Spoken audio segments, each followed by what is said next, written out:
Olá, eu sou o Rodrigo, sou médico do SAMU, sou dentista também, cirurgião bucomaxilofacial. E esse vídeo que eu vou fazer hoje é para relatar um caso clínico que eu atendi ontem de madrugada pelo SAMU. E esse caso clínico vai ajudar você a afirmar os conceitos do ATLS.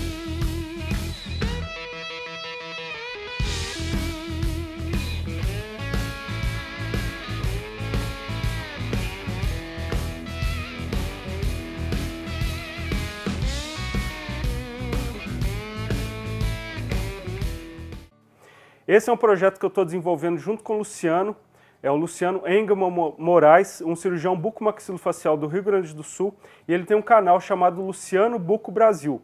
Deem uma olhada no material dele também, eu vou deixar o link aqui embaixo. O caso que eu atendi ontem foi de madrugada, uma senhora de aproximadamente 64 anos foi encontrada caída pela ronda do bairro, um carro que faz a ronda no bairro, caída junto à guia, ao meio-fio. Essa senhora estava inconsciente e aparentemente não respirava. O guarda do local que fazia a ronda imediatamente chamou o SAMU e foi enviado uma viatura UTI, que era a viatura na qual eu estava.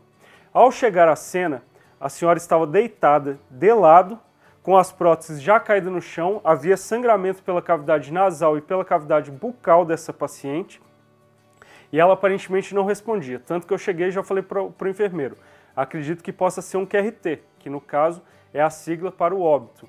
Ao sair da viatura, a primeira coisa que eu fiz foi colocar a mão no pulso carotídeo da paciente, os dois dedos, para sentir se ela estava viva ou não, e aí ela se mexeu e balbuciou alguns sons incompreensíveis. No mesmo momento falei, está viva, vamos estabilizar a coluna cervical. Então começa aí uma paciente vítima de trauma, a gente não sabia se era uma queda da própria altura, se era um atropelamento, se era uma agressão física após um assalto, ou uma queda por algum motivo clínico, né? Ela podia ter escorregado ou podia ter tido um AVC, uma hipoglicemia e sofrido a queda. Então inicia-se aí o ATLS. Então vamos lá, letra A. Então eu fui ver a via aérea dessa paciente, ela estava balbuciando, aparentemente respirava, tá? E a estabilização da coluna cervical. Então o primeiro ponto, ela estava de lado, nós fizemos a rotação dessa paciente em bloco para não haver lesão nenhuma em coluna cervical ou coluna torácica lombar. E após essa rotação, colocamos o colar cervical. E aí eu procedi com a avaliação da via aérea dessa paciente. Ela apresentava sangue na cavidade bucal, mas nada que aparentemente apresentasse uma obstrução da via aérea. Ela conseguia respirar, eu já partindo para o B, que é o breathing, né, o A é o airway, e estabilização da coluna cervical, eu fui para o B, que é o breathing, que é a respiração, e ela expandia simetricamente o tórax. Então os dois lados do tórax dela expandiam simetricamente, ela não apresentava cianose central nem cianose periférica.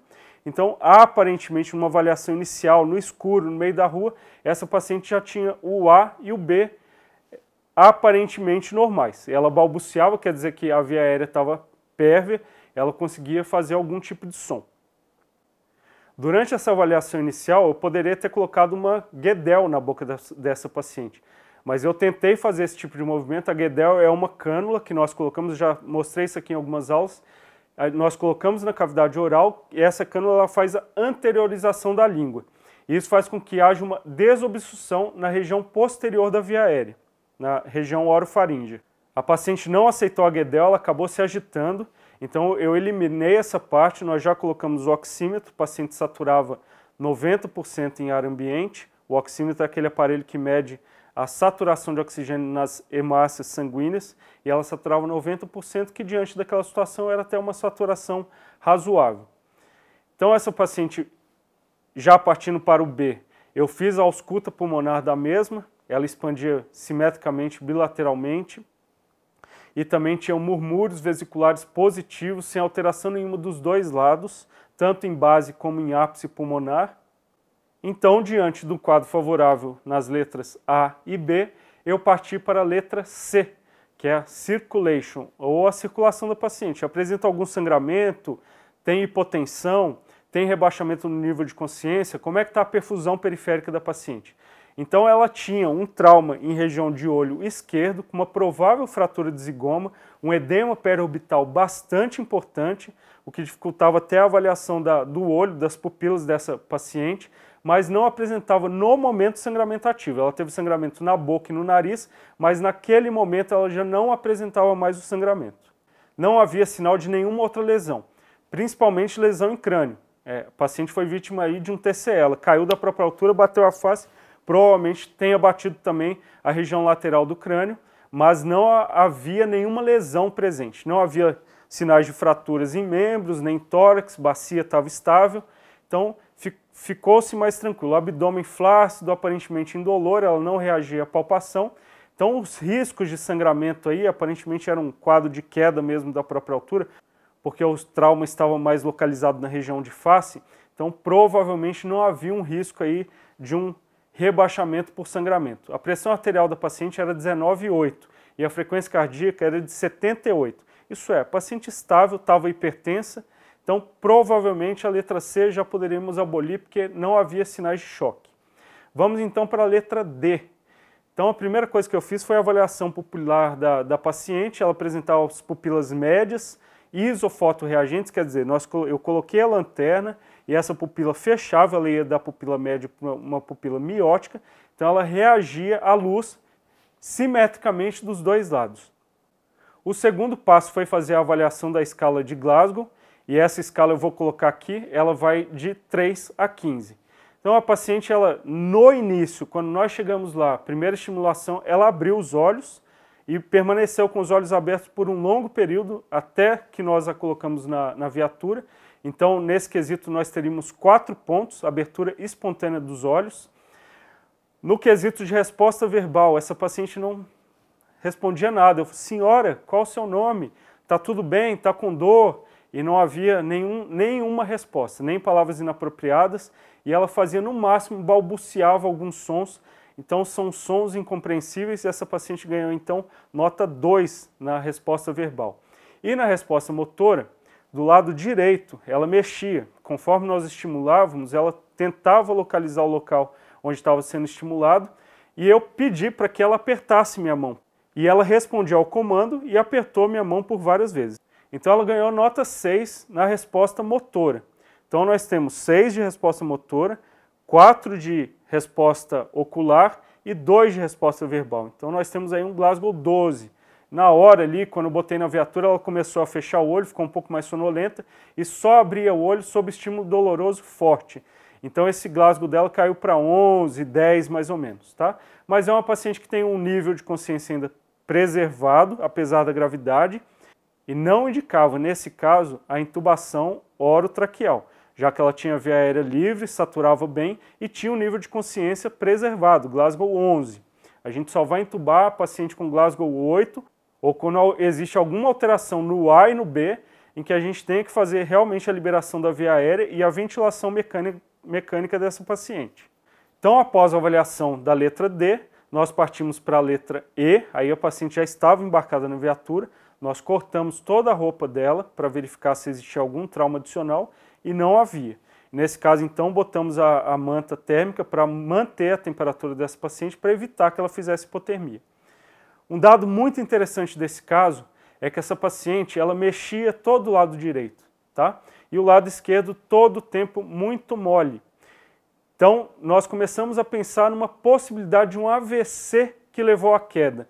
E aí fica aquela dúvida, a queda levou a algum traumatismo crânioencefálico que produziu todo esse déficit dela, esse rebaixamento de nível de consciência, ou ela teve realmente um AVC e esse AVC produziu então uma queda e ela foi desenvolvendo todo o quadro do AVC junto ao trauma, mas a causa inicial, a patologia inicial que fez com que ela estivesse nessa situação seria o AVC. Então, durante o estímulo, a paciente não mexia o lado esquerdo, nem perna, nem braço, então era braquiocrural, a hemiplegia que ela apresentava.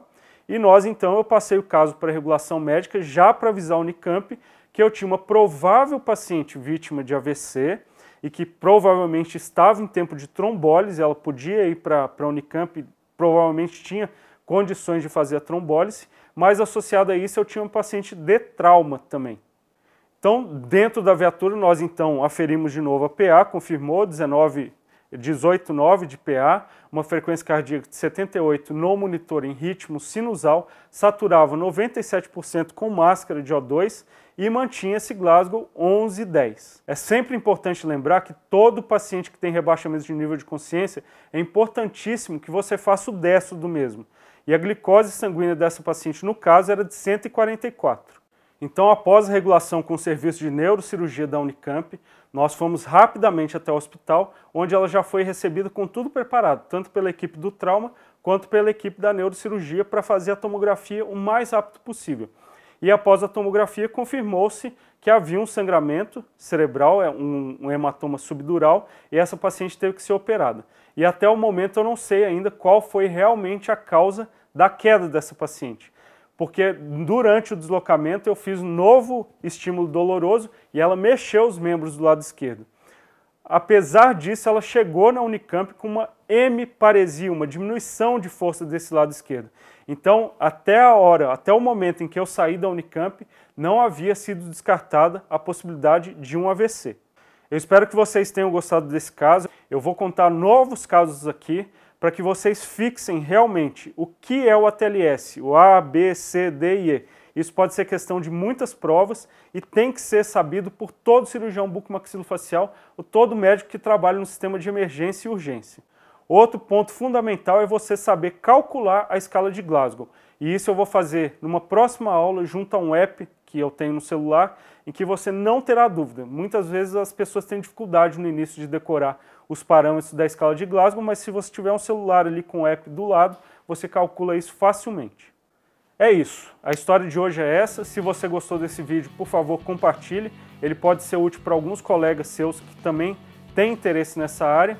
E se foi útil para você, dá um like aqui nesse canal, assina o canal. Toda semana eu produzo vídeos sobre primeiros socorros e cirurgia da face.